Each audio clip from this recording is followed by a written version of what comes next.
Welcome to sociology classes. मैं हूं आपका दोस्त, आपका गाइड शिबू। आज हम सीयूईटी पीजी सोशियोलॉजी का एग्जाम प्रिपरेशन स्ट्रेटजी के बारे में डिस्कस करेंगे। कोई भी एग्जाम हो, एग्जाम को क्लियर करने के लिए हमें एक बेहतर स्ट्रेटजी की जरूरत होती है। हम अगर सारा दिन भी पढ़ेंगे तो बहुत बार ऐसा होता है कि आपका एग्जाम का मार्क अच्छा नहीं होता है, आप लोग एग्जाम क्लियर नहीं कर पाते हो। तो इस वजह से एक स्ट्रेटजी की जरूरत होती है। हमें सही तरीके का रिसोर्सेस को यूज करना पड़ता है, कुछ स्ट्रेटजी को अपनाना पड़ता है ताकि हम कम वक्त में ज्यादा से ज्यादा सिलेबस को कवर कर पाए और एग्जाम में सारी चीजों को हम लिख पाए। तो हमें याद भी रखना पड़ता है, हमें सिस्टमेटिक तरीके से चीजों को यूज भी करना पड़ता है। तो आज के इस सेशन में हम सीयूईटी पीजी सोशियोलॉजी का एग्जाम का प्रिपरेशन किस तरीके से करेंगे, कौन से वो रिसोर्सेस है जिनको हम यूज करेंगे, सारी चीजें हम डिस्कस करेंगे। तो यहां पर जब आप सीयूईटी पीजी सोशियोलॉजी का एग्जाम का प्रिपरेशन करोगे तो आपको सिस्टमेटिक तरीके से चीजों को कवर करके आगे बढ़ना होगा। आपको पहले एनालाइज करना होगा एग्जाम का पैटर्न, कि एग्जाम का पैटर्न क्या है, यहां पर क्या क्या सिलेबस है, ये आपको पहले देखना होगा। सिलेबस का प्रिंट आउट हमेशा आपने पास रखिएगा। आप जहां पर भी पढ़ाई करते हो उस टेबल के आसपास यहां पर सिलेबस को चिपका देना, आपका बहुत ज्यादा चीजें मदद मिल जाएगी, आपको इससे बहुत हेल्प भी हो जाएगी। फिर हम सिलेबस के अकॉर्डिंग चीजों को कवर करेंगे, यानी कि जो भी चीजें सिलेबस में दी गई है सारी चीजों को systematically one by one cover करेंगे। कौन से वो इंपॉर्टेंट चीजें हैं जो भी ज्यादा क्वेश्चन में पूछे जाते हैं उनको हम ज्यादा ध्यान देकर उनको हम कवर करेंगे। और ये जो सारे सिलेबस में चीजें हैं ये कौन सी बुक्स और रिसोर्सेस में हमें मिलेंगे इसके बारे में भी हम थोड़े देखेंगे। यहाँ पर कुछ बुक्स एंड रिसोर्सेस का एक लिस्ट भी हम देखने वाले हैं। फिर हम बातें करेंगे इंपॉर्टेंट थिंकर्स के बारे में। अब ये जो थिंकर का पोर्शन है ये हमारे सिलेबस में डायरेक्टली मेंशन नहीं है, लेकिन आप अगर प्रीवियस ईयर के क्वेश्चन पेपर देखोगे ना तो वहां पर बहुत सारे थिंकर्स से क्वेश्चंस आते हैं। तो हमें थिंकर्स, कुछ 7 थिंकर्स है जिनको हमें कवर करना है। ये सारे थिंकर का नाम भी मैं यहां पर देने वाला हूं। फिर अगर हमने सारे सिलेबस को कवर कर लिया, इंपॉर्टेंट थिंकर्स को कवर कर ली, बाद में जाकर हमें पीवाईक्यूज सॉल्व करने होंगे और एमसीक्यूज यूनिट वाइज सॉल्व करने होंगे, क्योंकि प्रीवियस ईयर के क्वेश्चन को सॉल्व किए बगैर आपको आइडिया नहीं मिलेगा कि एग्जाम में क्या क्या क्वेश्चंस आते हैं। मैं भी मेरे इस क्लासेस में पीवाईक्यू सॉल्व कराऊंगा, एमसीक्यूज कुछ प्रोवाइड करने की कोशिश करूंगा। और फिर आखिर में हम एक ऐसा लिस्ट प्रिपेयर करेंगे जहां पर सारे इंपॉर्टेंट टॉपिक्स, उनके इंपॉर्टेंट पॉइंट्स को हम रैपिडली रिवाइज करने के लिए सिर्फ पॉइंट आउट करेंगे। कौन से वो इंपॉर्टेंट पॉइंट्स है जिनके ऊपर हम ध्यान देंगे, इसके बारे में भी हम आगे चर्चा करेंगे। तो ये जो 5 स्टेप्स है इनको अगर आप फॉलो करोगे तो आपका एग्जाम का प्रिपरेशन बहुत बेहतर होगा और आप एग्जाम में अच्छी तरीके से लिख पाओगे। पहले हम एग्जाम के पैटर्न को समझते हैं। हमारा जो एग्जाम का, सोशियोलॉजी का एग्जाम का पैटर्न है ये नए 2025 में ये एक नया तरीके का पैटर्न बनाया गया है जहां पर सिर्फ सब्जेक्ट स्पेसिफिक क्वेश्चंस आएंगे। आपको 75 क्वेश्चंस पूछे जाएंगे। ये 75 क्वेश्चंस को ही आपको आंसर करना होगा। पहले 2025 से पहले जिन्होंने भी सीयूईटी दिया है वहां पर एक जनरल पेपर भी होता था, लेकिन अब जनरल पेपर से क्वेश्चंस नहीं बनेंगे। तो यहां पर आपके लिए थोड़ा आसानी हो जाएगी, जहां पर आपको सिर्फ सोशियोलॉजी का ही क्वेश्चंस पूछे जाएंगे, आपके सब्जेक्ट से ही क्वेश्चंस पूछे जाएंगे। तो यहां पर 75 क्वेश्चंस है। यहां पर 75 क्वेश्चंस में हर क्वेश्चन का मार्क 4 मार्क का एक क्वेश्चन होता है, यानी कि आप अगर सही तरीके से आंसर दोगे तो करेक्ट आंसर के लिए आपको +4 मार्क मिलने वाले हैं और इनकरेक्ट आंसर के लिए -1 मार्क भी मिलने वाला है। अगर आप नहीं आंसर करते हो तो आपको कोई मार्क प्रोवाइड नहीं किया जाएगा। तो इस वजह से आपको ध्यान में रखना होगा, जब भी आप एमसीक्यूज आपका एग्जाम में जब आंसर दोगे तो आप सही आंसर को ही टिक करोगे। अगर आप कोई भी आंसर नहीं जानते हो तो उसको आंसर मत कीजिएगा, क्योंकि यहां पर नेगेटिव मार्किंग का भी चांसेस है। तो आपका टोटल जो एग्जाम है वो 300 मार्क्स का होता है और एग्जाम का ड्यूरेशन टाइम आपको मिलेगा 90 मिनट। तो इसी के अकॉर्डिंग आपको प्रिपेयर करना पड़ेगा। ये सारी चीजें ध्यान में रखकर आपको एग्जाम में जाना होगा।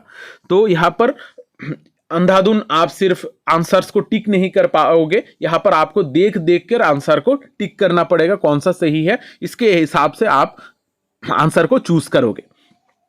अब हम देखते हैं सिलेबस क्या है, सिलेबस में क्या क्या चीजें इंक्लूडेड है। आप अगर सिलेबस को देखोगे ना, सेम टॉपिक बहुत सारे जगहों पर रिपीटेड है, तो रिपीटेड जो टॉपिक्स है उनको हम बार बार कवर नहीं करेंगे, यहां पर हम एक बार ही सिर्फ कवर करेंगे और हमारा ये जो टॉपिक्स है ये इंपॉर्टेंट भी होते हैं। पहला जो पार्ट है हमारा, टोटली 6 पार्ट्स में हम ये जो सिलेबस है इसको डिवाइड किया गया है। पहला है बेसिक कॉन्सेप्ट्स इन सोशियोलॉजी, यहाँ पर सारे बेसिक चीजें आपको मिलेंगे। सोशियोलॉजी क्या है, यहाँ पर सोशियोलॉजी के साथ बाकी सब्जेक्ट का क्या रिलेशनशिप है, बहुत सारे basic concept, status and role, ये सारे चीजों के बारे में बात की गई है। यहाँ पर जो सबसे ज्यादा क्वेश्चंस पूछी जाती है वो है बेसिक कॉन्सेप्ट से, और यहाँ पर जो सोशलाइजेशन है, सोशलाइजेशन में थ्योरीज ऑफ सेल्फ से बहुत सारे क्वेश्चन पूछे जाते हैं। तो ये जो पोर्शन है सोशलाइजेशन का पोर्शन, ये बहुत ही इंपॉर्टेंट है।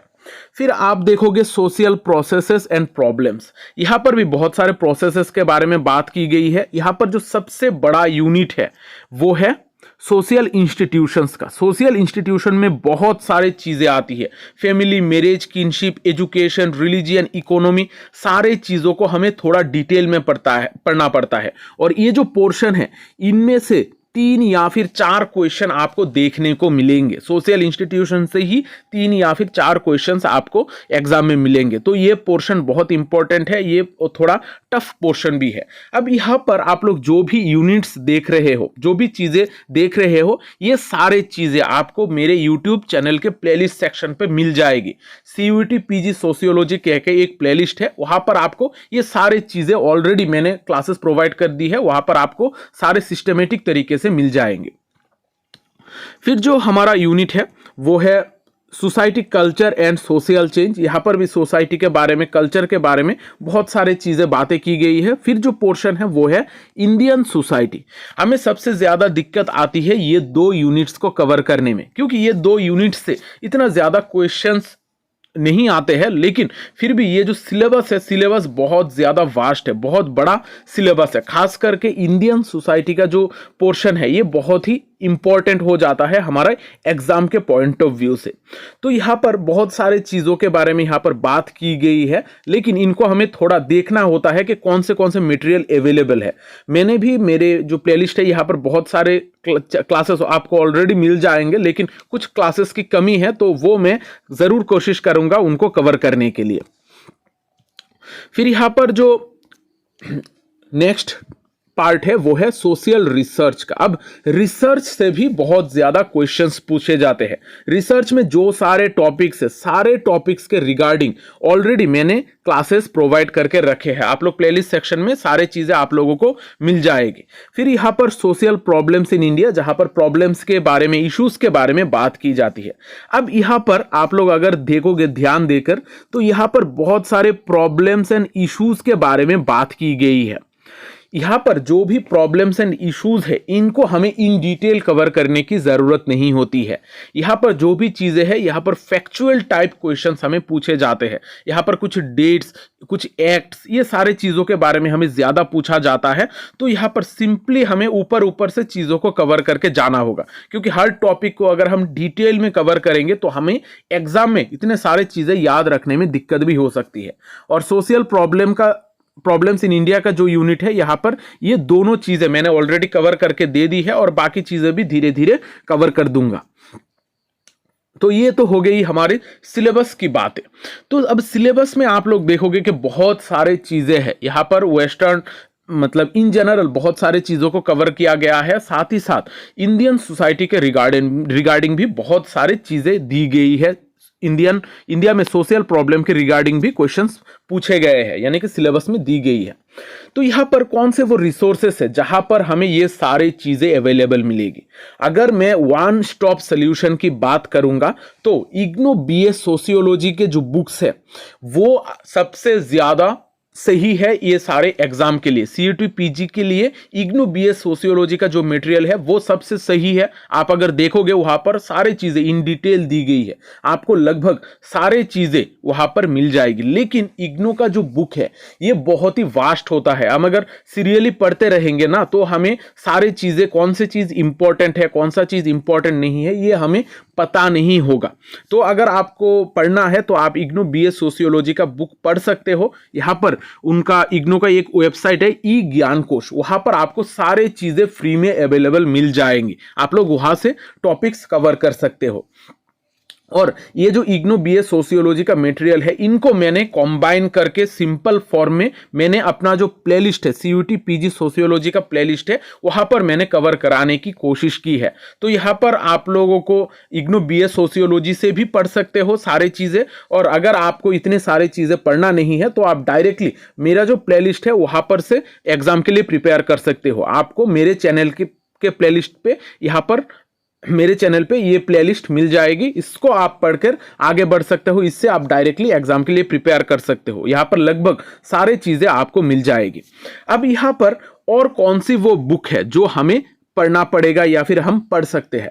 यहाँ पर CN शंकर राव का प्रिंसिपल्स ऑफ सोशियोलॉजी एक बुक है, जहां पर आपको लगभग बहुत सारे टॉपिक्स मिल जाएंगे, लेकिन इस बुक में कुछ दिक्कतें हैं। बहुत सारे आपको डिस्क्रिप्टिव टाइप चीजें दी गई है, लेकिन बहुत सारे जो इंपॉर्टेंट फैक्ट्स है वो यहाँ पर इंक्लूड नहीं की गई है। लेकिन जो भी पहली बार सोशियोलॉजी पढ़ रहे हैं उनके लिए प्रिंसिपल्स ऑफ सोशियोलॉजी बुक बेहतर बुक है। और CN शंकर राव का इंडियन सोसाइटी के ऊपर और एक बुक है जो आपको इंडियन सोसाइटी के रिगार्डिंग टॉपिक्स कवर कराएगा। तो CN शंकर राव के दो बुक्स है, एक है प्रिंसिपल्स ऑफ सोशियोलॉजी और दूसरा है इंडियन सोसाइटी के ऊपर। तो ये दोनों बुक आप लोग परचेज कर सकते हो, यहां से आप लोगों को एग्जाम के प्रिपरेशन में हेल्प मिल जाएगी। इसके अलावा नितिन सांगवान का एसेंशियल सोशियोलॉजी है, लेकिन ये जो बुक है ये बेसिकली यूपीएससी के स्टूडेंट्स के लिए है। तो यूपीएससी का स्टूडेंट्स है तो यहाँ पर थोड़े डिटेल होंगे, लेकिन ये एसेंशियल सोशियोलॉजी जो बुक है ये भी आप लोगों को मदद करेगा।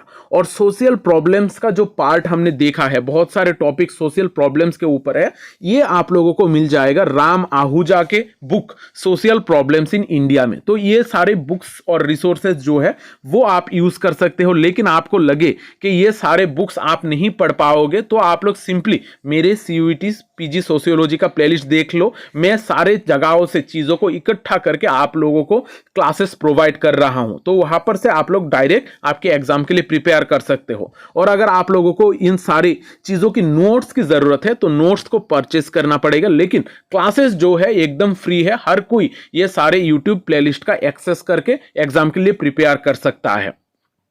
और अगर आपको फिर भी कोई डाउट होता है या फिर कोई भी क्वेश्चंस है तो आप टेलीग्राम चैनल ज्वाइन कर लीजिएगा। टेलीग्राम चैनल में आप मुझसे डायरेक्टली कांटेक्ट कर सकते हैं। आपके जैसे बहुत सारे और भी स्टूडेंट्स वहां पर है जहां पर आप लोग एक दूसरे के साथ कम्युनिकेट करके भी अपना डाउट को सॉल्व कर सकते हो। तो टेलीग्राम चैनल को भी जरूर ज्वाइन कर लीजिएगा। अब हमने देखा है कि हमारा सिलेबस के जो चीजें हैं उनको हम कहां से कवर करेंगे, लेकिन हमारा जो सबसे ज्यादा प्रॉब्लमेटिक चीज होती है वो है इंपॉर्टेंट थिंकर्स की लिस्ट।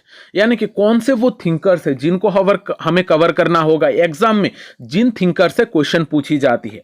ये जो 7 थिंकर्स है, ये 7 थिंकर्स से एग्जाम में बहुत ज्यादा क्वेश्चन पूछी जाती है, तो इनको जरूर कवर करना। इन सारे थिंकर्स का, ये जो 7 थिंकर्स है, इनका भी मैंने CUET पीजी सोशियोलॉजी का जो प्लेलिस्ट है वहां पर मैंने इंक्लूड करके दे दी है। तो प्लेलिस्ट सेक्शन में आपको ये सारे थिंकर्स मिल जाएंगे। आप प्लेलिस्ट सेक्शन में अगर नीचे के हिस्से में जाओगे ना तो ये सारे थिंकर्स मिल जाएंगे। यहां पर August Comte, Emile Durkheim, Karl Marx, Max Weber, GH Mead, ये सारे वेस्टर्न थिंकर्स है। और GS घुरे एंड MN श्रीनिवास, ये दोनों इंडियन थिंकर्स है। तो ये जो थिंकर्स है 5 है वेस्टर्न थिंकर्स और 2 है इंडियन थिंकर्स। ये 7 थिंकर्स है। एग्जाम में बहुत क्वेश्चन पूछे जाते हैं। आप अगर PYQs देखोगे ना तो वहां पर आपको सारी चीजें पता चल जाएगी कि थिंकर्स कितने ज्यादा इंपॉर्टेंट है। तो ये 7 थिंकर्स को मैंने ऑलरेडी कवर करा के रखा है। आप लोग वहां से डायरेक्टली प्रिपेयर कर सकते हो, या फिर इग्नू बीएस सोशियोलॉजी का जो बुक है वहां पर से भी आपको सारी चीजें मिल जाएंगी। वहां पर इन डिटेल सारी चीजें अवेलेबल भी है।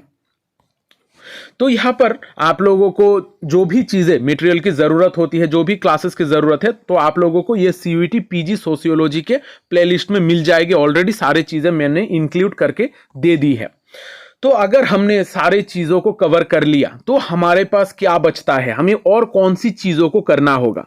हमें फिर करना होगा PYQs और MCQs को सॉल्व, क्योंकि हमारा जो एग्जाम का पैटर्न है ना, ये MCQ बेस्ड एग्जाम है जहां पर हमें मल्टीपल चॉइस का क्वेश्चन दिया जाता है। हम जितना भी थ्योरेटिकल पोर्शन पढ़ ले, अगर हम PYQs और MCQs सॉल्व नहीं करेंगे तो हमारे एग्जाम में हमें आंसर करने के वक्त बहुत ज्यादा टाइम लग सकता है, हमें बहुत सारे प्रॉब्लम से गुजरनी पड़ सकती है। तो हम यहाँ पर प्रीवियस ईयर के क्वेश्चंस को सॉल्व करेंगे ताकि हमारा जो प्रिपरेशन है उसको हम नेक्स्ट लेवल पे ले जा सके, और साथ ही साथ अगर पॉसिबल हो तो हम यूनिट वाइज MCQs को भी सॉल्व कर सकते हैं जो हमें एग्जाम में मदद करेंगे। फिर यहाँ पर हम अगर MCQs भी कंप्लीट कर लिए तो हमें कुछ इंपॉर्टेंट पॉइंट्स की लिस्ट तैयार करना होगा, क्योंकि एग्जाम में सारे चीजों को, इतने सारे चीजें पढ़ने के बाद सारे चीजों को याद रखना बहुत ज्यादा प्रॉब्लमेटिक होता है। तो हमें कुछ इंपॉर्टेंट पॉइंट्स का लिस्ट प्रिपेयर करना है ताकि हम एग्जाम में इसको सही ढंग से आंसर कर पाए। इनमें से जो इंपॉर्टेंट पॉइंट्स है, जैसे बुक्स एंड ऑथर्स का एक लिस्ट आपको प्रिपेयर करना होगा। आपने थ्रू आउट द सिलेबस जो भी बुक्स एंड ऑथर्स को पढ़ा है वो एक नोटबुक लीजिएगा, वहां पर आप सारे बुक्स एंड ऑथर्स का नाम लिख लीजिएगा। साथ ही साथ कॉन्सेप्ट्स एंड प्रोपाउंडर, कौन सा कॉन्सेप्ट को कौन से थिंकर ने दिया है, कॉन्सेप्ट एंड प्रोपाउंडर का भी एक लिस्ट प्रिपेयर करना जरूरी है। और अगर आपसे मुमकिन हो पाए तो इंपॉर्टेंट डेफिनेशन का भी एक लिस्ट आउट कर लीजिएगा ताकि आपको सारी चीजें एक जगह पर कॉम्पैक्ट फॉर्म में मिल जाए और एग्जाम से पहले आप रिपीटली बार बार ये सारे चीजों को पढ़ के रिवाइज कर सको। आप जितना बेहतर तरीके से रिवाइज करोगे आप एग्जाम में इतना ही अच्छी ढंग से प्रेजेंट भी कर पाओगे। तो आज हमने CVT PG सोशियोलॉजी का एग्जाम का प्रिपरेशन किस तरीके से करेंगे, कौन से स्टेप्स को फॉलो करना है, ये भी हमने देखा है। आशा करता हूं ये जो मेरा क्लास है ये आप लोगों को हेल्पफुल लगा है। अगर आप लोगों को क्लासेस मेरी मददगार लग रही है तो कमेंट करके ज़रूर बताइएगा, क्योंकि आपके कमेंट के द्वारा ही मुझे पता चलती है कि आपको किस तरीके का क्लासेस की ज़रूरत है। तो ये जो वीडियो है इसको लाइक और शेयर भी जरूर कर देना, क्योंकि शेयरिंग इज केयरिंग। जब हम दोस्तों के साथ चीजें शेयर करते हैं तभी उनको पता चलता है कि हम उनके लिए केयर करते हैं। तो मिलते हैं अगले सेशन में, तब तक अच्छे रहिए, स्वस्थ रहिए और लोगों में प्यार बांटते रहिए। जय हिंद।